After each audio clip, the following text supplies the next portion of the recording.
Mais je veux être sérieux. Hein. Que dit la loi en réalité sur les manifestations?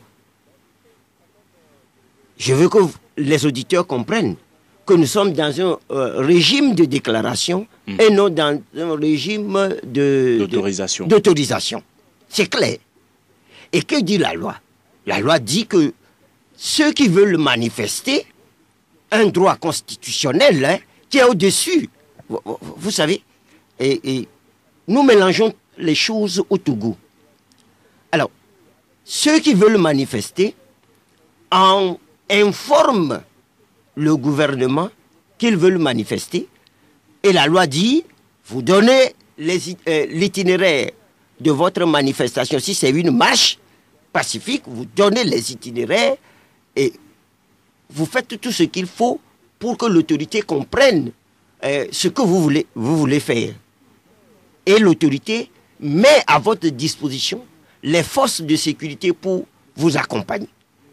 Maintenant, si l'autorité pense qu'il y a un problème, notamment un risque de trouble à l'ordre public. C'est quoi le risque à l'ordre public en réalité?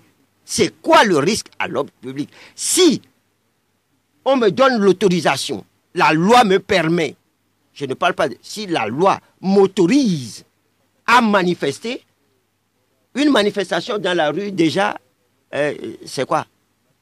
Quand je passe dans la rue, un certain nombre de gens passent dans la rue, c'est quoi? C'est que la circulation sera bloquée.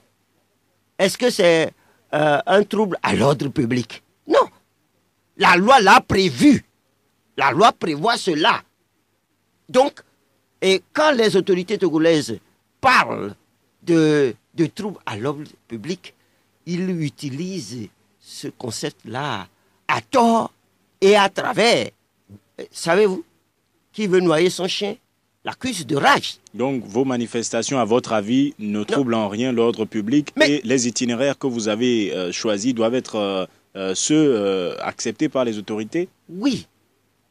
C'est nous qui voulons manifester. Ce n'est pas le gouvernement qui veut manifester. C'est nous.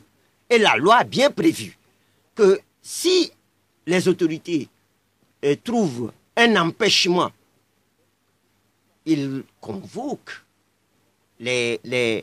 ceux qui veulent manifester, ils discutent de la chose, et s'ils ne sont pas d'accord, la loi autorise que les deux aillent sur le terrain pour voir de visu de quoi il s'agit. Et si le gouvernement a raison, ben, les organisateurs de la manifestation trouvent autre chose, un autre itinéraire, n'est-ce pas? Mais qu'est-ce qui se passe dans notre cas? Vous n'arrivez pas à vous entendre, visiblement. Comment nous n'arrivons pas? Vous envoyez une lettre de déclaration au gouvernement, au ministère de l'administration territoriale. Le ministre vous répond, oui, nous ne sommes pas d'accord, vous ne pouvez pas emprunter cette voie-là, et puis point barre. C'est de ça qu'il s'agit. Donc vous pensez que c'est un abus de pouvoir? Mais c'est un abus de pouvoir. Pourquoi nous n'allons pas sur le terrain? Un, deux. Et dans le cas d'espèce, le gouvernement dit, nous avons eu des plaintes des riverains, notamment des commerçants qui sont aux abords des voies. Pour vous, est-ce une raison valable si des commerçants se plaignent du fait qu'à cause des marches, ils n'arrivent plus à vendre? Mais non, ce n'est pas une raison valable. Et la loi poursuit. La loi dit clairement, lorsque les deux ne s'entendent pas, et les organisateurs de manifestations, et le gouvernement, ou bien l'autorité compétente ne s'entendent pas, qu'est-ce qu'il faut faire? L'autorité compétente prend un arrêt. Et les organisateurs sont susceptibles d'attaquer cet arrêt-là devant la chambre administrative de la Cour suprême. Et la loi poursuit et dit clairement que dès lors que les organisateurs, l'autorité prend un arrêté et que les organisateurs attaquent cet arrêté devant la Cour suprême n'a que 48 heures pour rendre sa décision. Sa décision. Mais demandez-vous, pourquoi M. Paya de Waboukessi ne prend jamais un arrêté. Demandez-vous, pourquoi M. Yark ne prend jamais un arrêté? Pourquoi ils envoient une lettre? On n'attaque pas une lettre. On n'attaque pas un communiqué du gouvernement. On attaque un arrêté. Le gouvernement veut nous faire une faute pour encore nous tomber dessus. Non. Alors, s'ils sont sûrs de ce qu'ils avancent, ils appellent ça, ils enrôlent ça sous le label d'amendement. Non, ce n'est pas comme ça. L'esprit et la lettre de la loi sur les manifestations, s'ils sont courageux, s'ils sont garçons, s'ils savent que ce qu'ils sont en train de faire... Les deux sont des hommes, justement, de sexe masculin. Non, quand on dit que s'ils sont garçons... Non, ce sont des garçons. Non, il ne faut pas se cacher devant des subterfuges. Il ne faut pas se cacher devant un abus d'autorité pour dire, nous sommes là, vous devez... Ce que nous disons, c'est la vérité. Non. Alors, quelles sont les raisons pour lesquelles vous rejetez les itinéraires que les autorités vous proposent? Je vais vous le dire clairement. Les itinéraires que nous avons annoncés dans notre lettre de déclaration, faisant notamment de l'hôtel La Plage, l'hôtel Santa Maria, un point de départ. Ce sont les itinéraires que les mêmes ministres que je viens de citer nous ont proposés. Alors, on ne comprend plus rien. À l'occasion de marches antérieures. À l'occasion de marches antérieures. Un jour, on est d'accord. Un autre jour, on n'est plus d'accord. Mais ça veut dire quoi? En quoi est-ce que les autres itinéraires ne vous arrangent pas? C'est nous qui voulons manifester. Et nous voulons manifester là où nous devons manifester pour se faire entendre. Alors, l'enjeu, c'est l'écho que doivent avoir ces manifestations. L'enjeu, c'est qu'on nous entende. Alors, maintenant qu'on nous envoie dans le décor, je veux parler ainsi trivialement, on nous envoie dans le décor. Alors, en réalité, maintenant, c'est le gouvernement qui nous dit, ah, voilà, désormais, peut-être que demain, on nous dira, oui, vous avez le droit de manifester, mais vous ferez votre marche dans votre salon. Est-ce que vous voyez ce que je suis en train de dire? Mais nous ne sommes pas des demeurés. Nous ne sommes pas aussi bêtes. Nous réfléchissons avant de faire les choses. Est-ce que nos marches ont créé... mais au fait, qu'est-ce que nos marches ont créé? Quand nous marchons pacifiquement, nous passons. Quand les gens disent qu'ils ne vendent pas, mais c'est faux. Il est dit que les marches ont un impact sur l'économie du pays. Ah bon? Je suis sûr que ce n'est pas la première fois que vous l'entendez. Ah bon? Les marches ont un impact sur l'économie du Togo, mais on nous a bassinés tout le temps que nous marcherons 10 000 ans, que ça ne fera rien, que nous marcherons, nos tapettes vont s'user, que ça ne fait rien. Ah ben, j'apprends avec plaisir que nos manifestations empêchent l'économie togolaise. Mais est-ce que ça devrait être un plaisir, même si ça sert vos revendications? Mais qu'est-ce que nous voulons dans notre pays? Qu'est-ce que nous voulons faire? Nous voulons que les choses changent dans notre pays. C'est cela, non? Nous voulons que les lois soient respectées dans notre pays. C'est cela, non? Nous voulons que le Togolais puisse bénéficier, c'est-à-dire les richesses du pays puissent bénéficier à tous les Togolais. C'est ce que nous voulons, non? Mais alors, si nous voulons faire tout cela, nous n'allons pas croiser les bras pour le faire, hein? On ne fait pas des omelettes sans casser des œufs, hein? De grâce.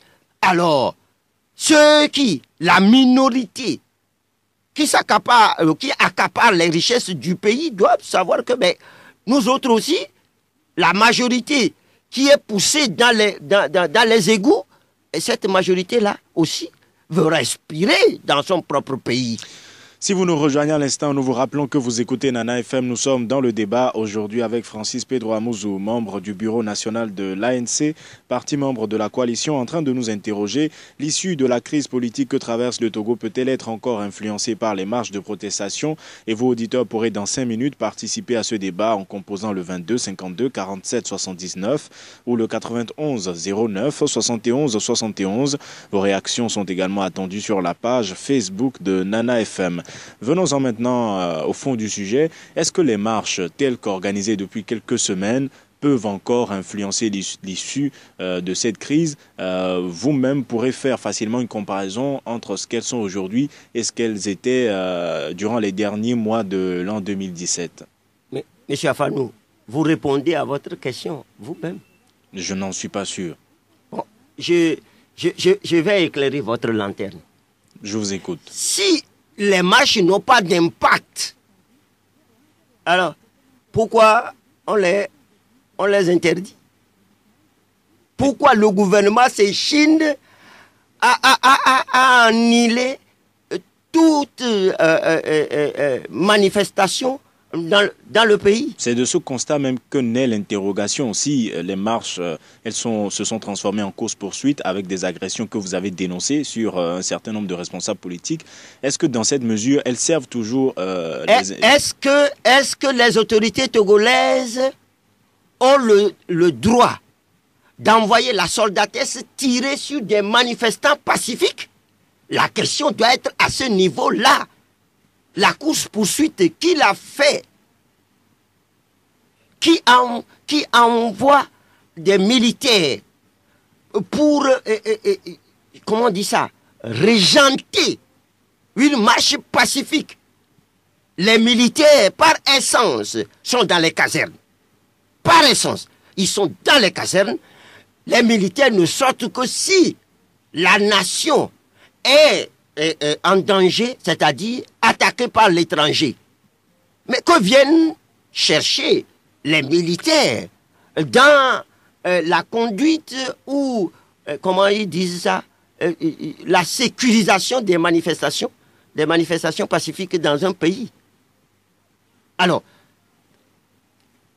les marches, je vous le dis, les manifestations de l'opposition finiront par réduire un pouvoir cinquantenaire et une oligarchie terrible qui fait main basse sur les richesses de notre pays.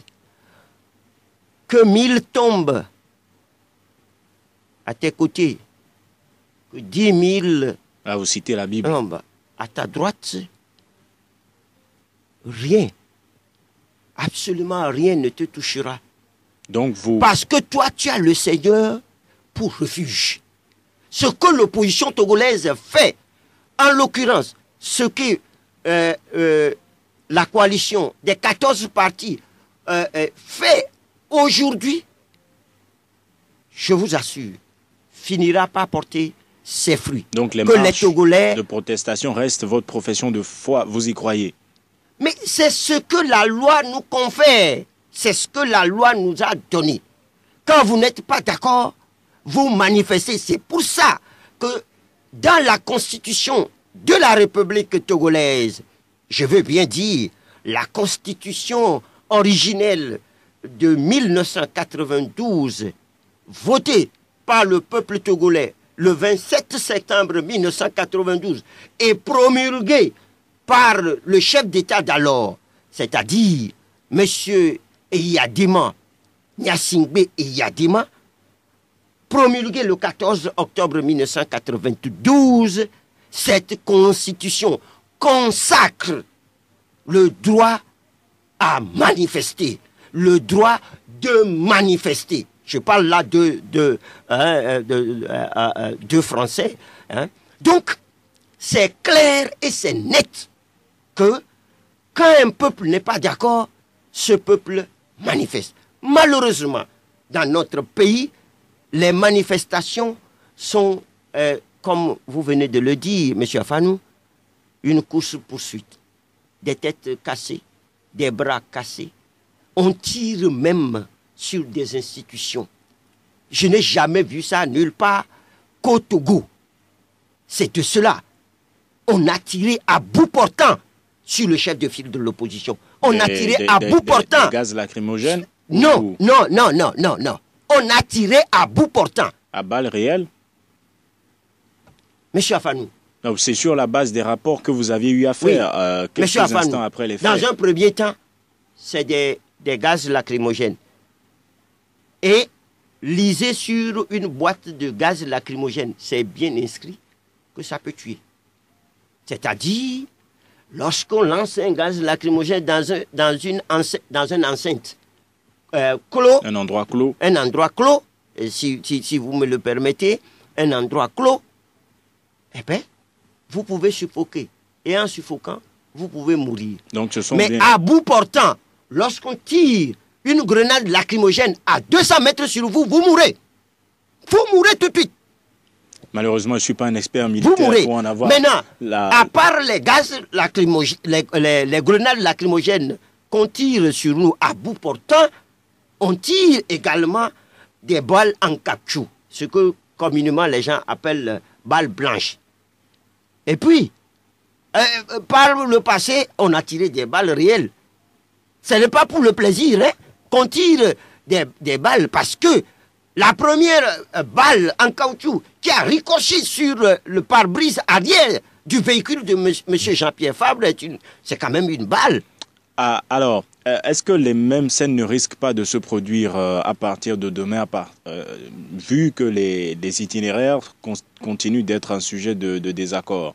Mais entre nous, si vous me posez la question, moi je ne saurais répondre. Est-ce qu'il y a un risque? Moi je suis les mains nues. Mais c'est ceux qui ont les armes entre leurs mains, c'est à ceux-là qu'il faut poser la question. Pourquoi vous tirez sur la population? Qu'est-ce qu'elle vous a fait pour que vous tirez sur elle à bout portant? Les gens sont ils ne font même pas... Mais vous tirez sur eux. Ils vous diront que vous n'êtes pas sur les itinéraires recommandés. Ah bon? C'est à eux maintenant de nous dire comment nous allons manifester. Alors, quel est en ce moment l'essence même de la manifestation? Si nous devons recevoir les injonctions d'un ministre Payadoua Boukessi et d'un autre ministre Yark. Alors, nous allons maintenant voir ce que les auditeurs en pensent. Jean-Louis Edem, sur la page Facebook de Nana FM, partage votre avis. Il dit que sûrement les marches dérangent les dirigeants, raison pour laquelle ils passent par tous les moyens pour empêcher les gens de marcher. Mais actuellement, la population est déterminée et le peuple a vraiment soif de changement. À côté, Kankou écrit que la crise au Togo, c'est Faure Gnassingbé. La solution aussi, c'est Faure Gnassingbé. Les manifestations l'obligeront à dire sa position au peuple. Kossi Thomas Ayedi écrit également, bien sûr, ne savez-vous que jusqu'à présent, M. Faure ne sait pas que la population demande quelque chose. La détermination de la population dans les rues par les marches de protestation vont le faire sortir de son indifférence. Et là, l'issue du dialogue sera différente. Nous allons prendre un premier auditeur en ligne. Allô? Oui, bonjour, M. Afanou. Bonjour, M. Bankole. Oui. Allez-y, nous vous écoutons depuis Amouti. Bonjour à notre invité. Bonjour, monsieur. Monsieur Afanou, oui, c'est clair que l'opposition constitue aujourd'hui une grande menace pour le pouvoir à travers ces manifestations surtout. Et le gouvernement ne ménagera aucun effort, n'est-ce pas, pour non seulement empêcher les manifestations, mais continuer les courses-poursuites. Si l'opposition ne veut pas s'en tenir aux itinéraires que lui définit. Alors, la finalité des manifestations, je crois que le sens réel de l'interrogation du jour est la finalité. Alors, qu'est-ce que l'opposition recherche finalement? Quel est l'objectif à atteindre? Et c'est en cela que je voudrais inviter notre invité à nous donner réellement les pistes dont il dispose aujourd'hui. Parce qu'on a l'impression qu'on est dans une situation pas très clair. Donc aujourd'hui, vous souhaiteriez savoir la finalité des marches, c'est ça? Justement, si M. Faure-Gnassingbé décide de quitter le pouvoir, est-ce que l'opposition est prête aujourd'hui à nous brandir quelqu'un? Parce qu'on a l'impression que dans la coalition aussi, les choses ne sont pas très claires. Il y a un problème de leadership véritable et que chacun des leaders parle dans tous les sens. Lorsqu'on est ensemble, je crois qu'il faut tenir les règles ensemble. Il faut avoir un coordinateur ou une coordinatrice ensemble. Bien. Une seule qui doit parler au nom de tous. Nous vous disons mais là, merci. On a l'impression qu'on parle dans tous les sens. Merci. Et pour terminer. Merci, M. Bancolé. Il va falloir qu'on s'arrête. Malheureusement, peut-être aurez-vous la possibilité de rentrer en ligne, mais là, nous devons prendre également un autre auditeur en ligne, le 22 52 47 79. Allô? Allô? Bonjour. Bonjour. Allô? Oui, bonjour. Allô, vous appelle comment? Oui, je vous écoute. On vous appelle comment? Le 22 52 47 79 ou le 91 09 71 71. À votre avis, est-ce que les marches de protestation dans la configuration actuelle peuvent encore influencer l'issue de la crise politique que traverse le Togo? Auditeur en ligne, allô? Allô, bonjour. Bonjour, Monsieur Maglo, comment allez-vous? Ça va bien. Allez-y, nous vous écoutons. Je suis très content que le pouvoir ait enfin reconnu que les marchés ébranlent sérieusement l'économie. Pas content parce que l'économie s'effrite, non, pas seulement pour ça. Content parce que le pouvoir l'a reconnu. Pendant longtemps, ils ont dit que vous pouvez marcher d'ici jusqu'à Saint-Cassé, comme l'a dit tout à l'heure M. Francis. Et aucun Togolais digne de ce nom ne doit pas se réjouir que son économie soit mise à terre. Pas du tout. Et vous avez posé la question de savoir si les masses peuvent changer beaucoup de choses. Ça a commencé par leur reconnaissance. Ils ont reconnu maintenant que ça ébranle. Et ce qui reste à faire maintenant, c'est de ne pas mettre les charrues devant les bœufs. C'est de trouver une solution aux problèmes qui se posent. Ce qui a amené à faire ces marches-là. Et non pas à réprimer les gens. Les réprimandes, ce n'est que les conséquences, ce n'est pas les causes. La cause profonde, c'est le comportement du pouvoir. Je ne sais pas comment le dire. Donc, l'issue doit, les marches doivent encore changer beaucoup de choses à condition qu'on persiste. Mais lorsqu'on croise les bras, je crois que ça ne changera pas beaucoup de choses. Nous vous disons merci, Monsieur Maglo, d'avoir participé à ce débat. Passez une bonne journée. Sur la page Facebook de Nana FM, Fiaticho Avejolo écrit que l'intelligence de notre opposition est toujours de mettre en avant des solutions pacifiques.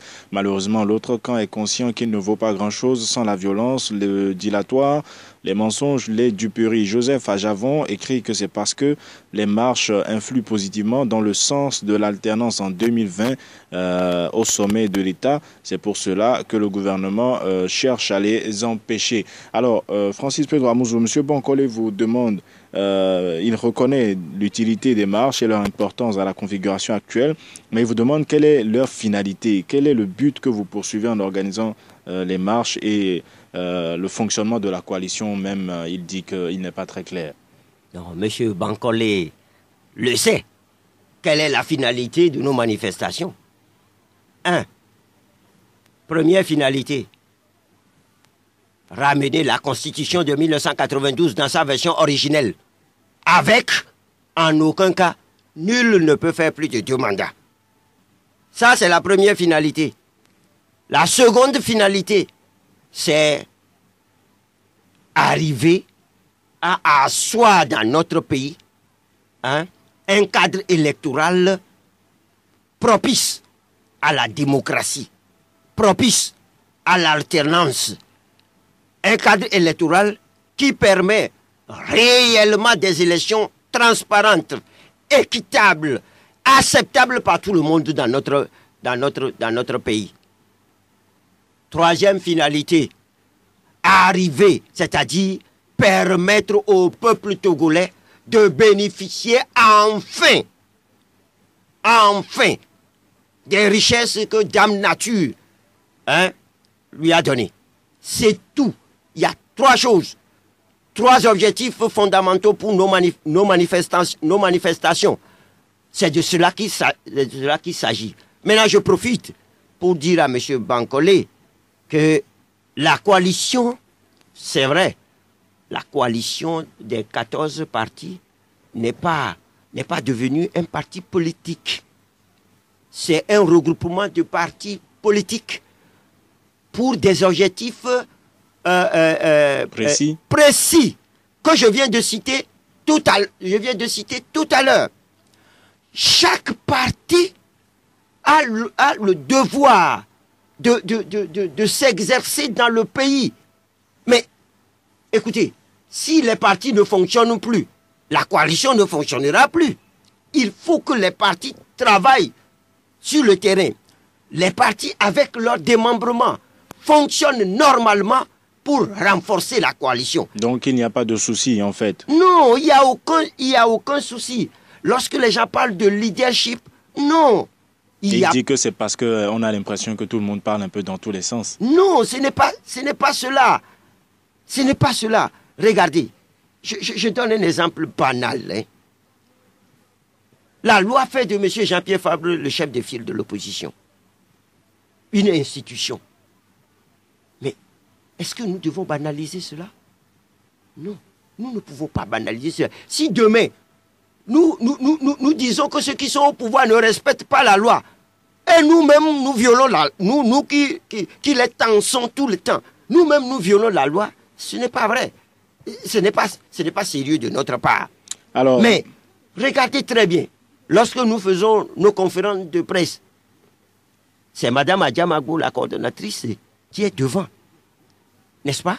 Ce n'est qu'après que les autres partis, chefs de parti, prennent la parole. Vous voyez, nous sommes déjà responsables. En tout cas, les 14 partis sont déjà responsables. Et pour le moment, et pour une première fois, un regroupement de partis politiques est solide et tient tête farouchement à un gouvernement brinque-brallant à foutre à la poubelle. Je m'excuse de dire des choses comme ça. Bien. Monsieur Maglo, depuis Agoué, dit que les marches sont efficaces à condition de persister. Et c'est ce à quoi vous appelez la population. Nous allons prendre un autre auditeur en ligne. Allô? Allô? Bonjour. Bonjour. On vous appelle comment? Amon-Zonvi. Depuis Tokon Solidarité. Oui. Allez-y, nous vous écoutons. Oui, monsieur Antoine, comment vous allez? Depuis un certain temps, vos techniciens ne veulent plus me prendre. Est-ce que vous pensez qu'il y a une raison? Est-ce que vous pensez qu'il y a une raison valable? On me coupe. Ça doit être le réseau. Bon, merci beaucoup pour ce matin. Je remercie les techniciens. Bon, les gens, la manifestation, les gens manifestent. Est-ce que ceux qui nous gouvernent se sont assis pour demander pourquoi les gens manifestent? Quelle solution faut-il trouver à ceux qui manifestent? Ou bien ils sont là seulement à interdire les manifestations? C'est parce que les gens veulent exprimer quelque chose. Les gens qui marchent disent quelque chose. Ils sont nombreux. Regardez Madagascar. Les gens, dans 2 semaines, l'armée a dit à tout le monde de prendre leur position. Hein? Il faut que les choses changent au Togo. Merci. Merci, M. Amouzovi, et passez une bonne journée. Un autre auditeur en ligne. Allô? Allô, bonjour. Bonjour, on vous appelle comment? Monsieur Komlavi. Monsieur Komlavi, comment allez-vous? Je vais bien. Votre voix me semble un peu faible. Vous êtes en bonne santé? Bon, on me le peut souffrir quand même, mais on regrette à Dieu. Ok, allez-y, nous vous écoutons. Je pense que les marches, c'est un droit constitutionnel et que tous les Togolais peuvent exercer tout en respectant la décision du gouvernement par rapport à ces manifestations. Aujourd'hui, la marche de l'opposition ne conditionne pas l'aboutissement du dialogue, mais c'est tous les Togolais et les partis politiques qui ont envie de ce dialogue pour sauver la situation que nous vivons. La marche n'est plus une nécessité aujourd'hui. C'est la bonne volonté des partis qui importe. Parce que les gens ont marché dans ce pays, les gens même ici ne savent même pas qu'ils ont marché. Et ça ne change rien. On est fatigué de marche. Il faut qu'il y ait maintenant la bonne volonté. Ils sont peu attendus.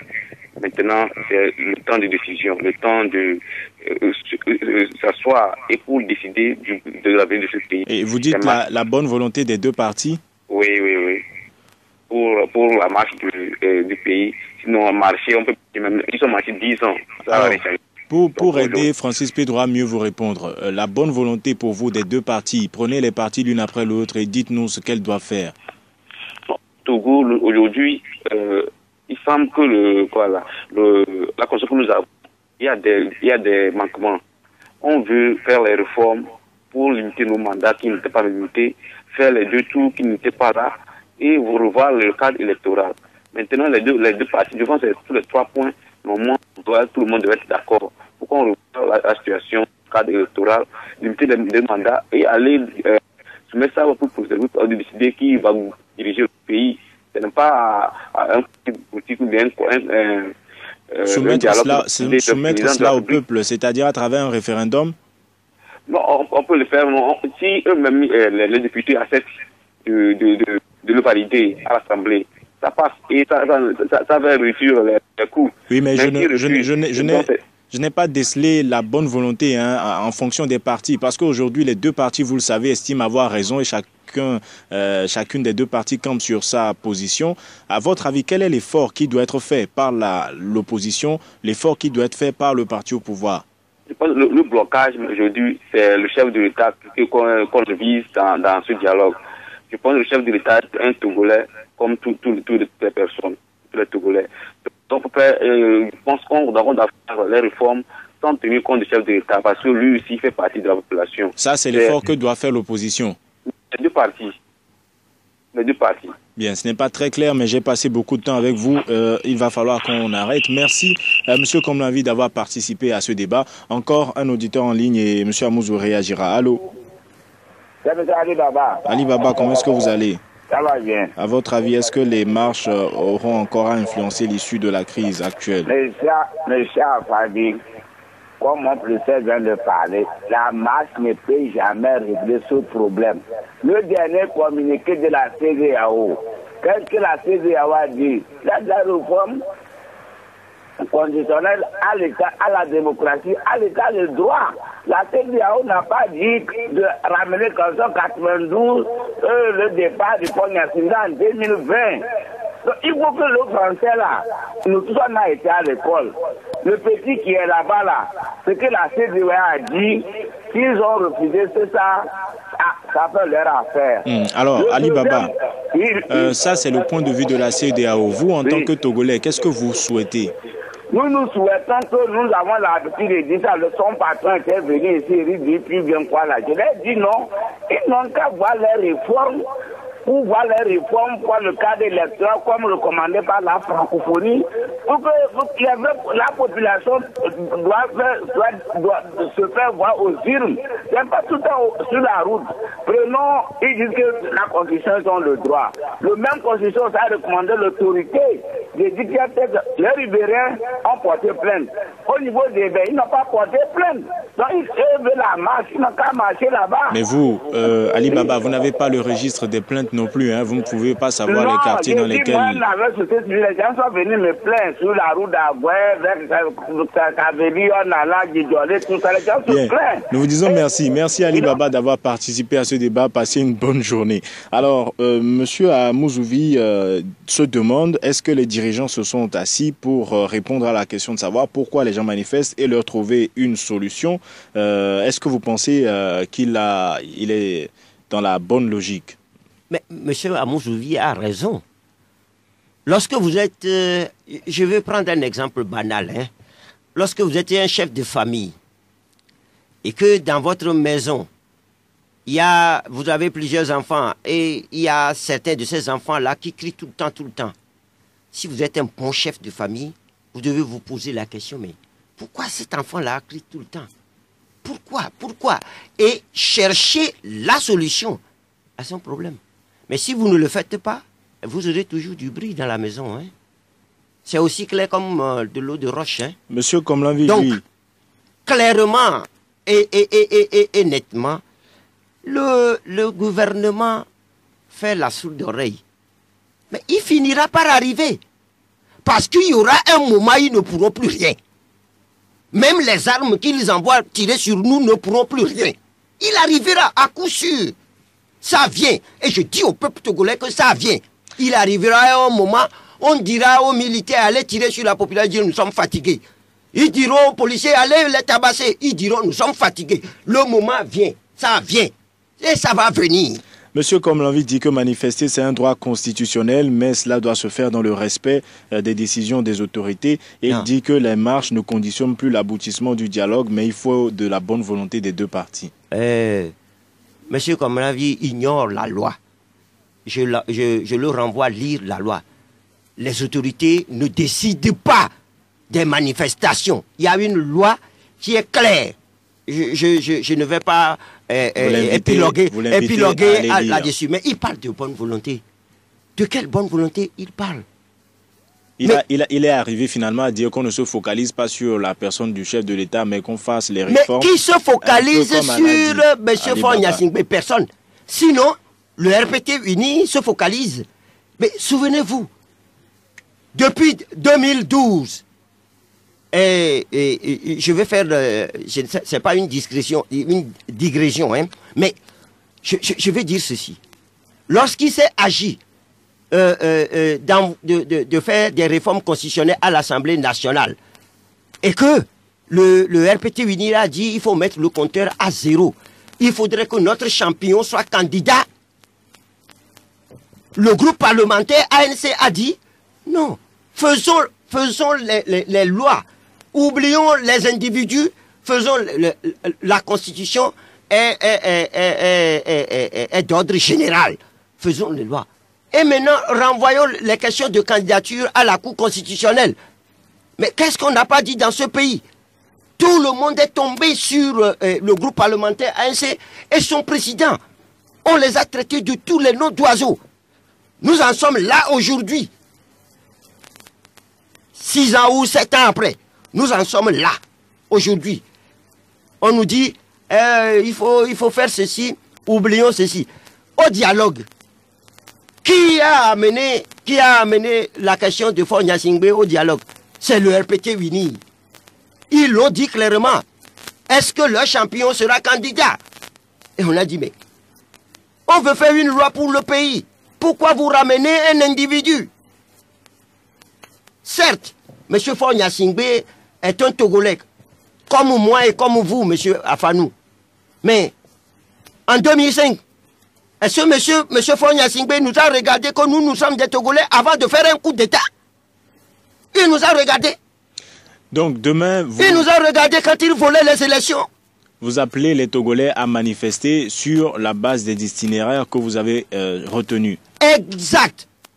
Est-ce qu'on ne risque pas la soldatesse partout? Est-ce que le scénario ne risque pas d'être le même que les semaines précédentes? Mais pourquoi vous voulez préjuger de demain? Demain appartient à Dieu. Demain ne nous appartient pas. Donc vous attendez de voir. L'instant actuel nous appartient. D'ailleurs, c'est par euphémisme que je dis ces choses-là. Demain appartient. Si le pouvoir est sûr de ce qu'il veut, qu'il laisse la soldatesse tranquille et qu'il nous laisse marcher, il va voir que nous sommes des pacifistes.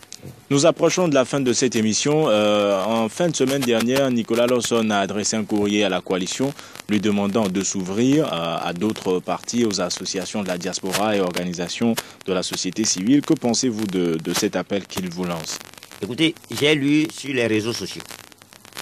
Je ne sais pas si une lettre en bonne et due forme est arrivée au niveau de la coalition.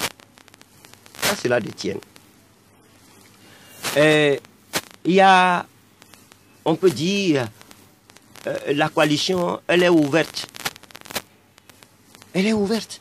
Parce que c'est pour le peuple togolais que la coalition fonctionne. Mais maintenant, la question est de savoir, est-ce que M. Nicolas Lawson veut venir travailler? Moi, c'est moi qui pose la question et je ne réponds pas à la... Je ne parle pas au nom de la coalition. Moi-même, je me pose des questions. Est-ce que M. Nicolas Lawson veut venir travailler? Ou bien, M. Nicolas Lawson veut faire ce qu'il a l'habitude de faire? Un pas dedans, un pas derrière. Moi, je ne sais pas. Je ne veux pas juger de tout ça là. Mais tout Togolais qui veut bien travailler pour son pays et qui pense que la coalition est dans le bon droit, le bon chemin, et que les revendications de la coalition sont également les siennes, pourquoi pas? Mais Si c'est pour venir semer la zizanie, moi je dis non. Non. Alors, c'est moi qui parle. Hein. Quel serait votre mot pour clore ce débat, Francis Pedro Amouzou?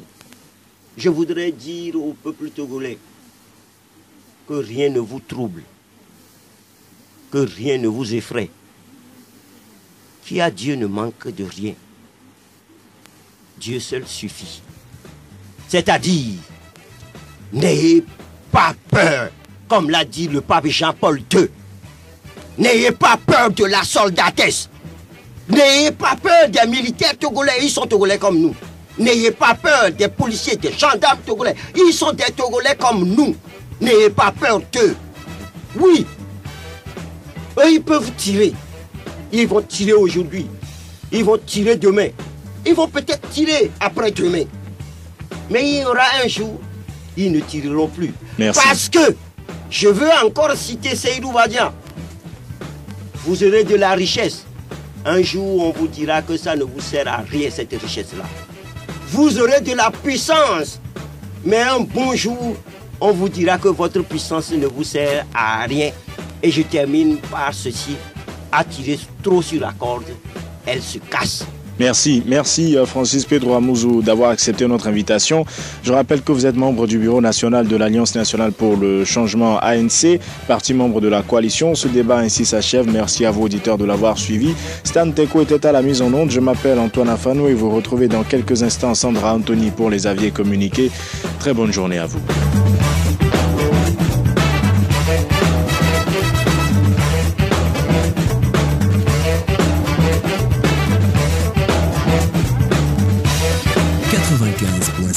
Nana FM.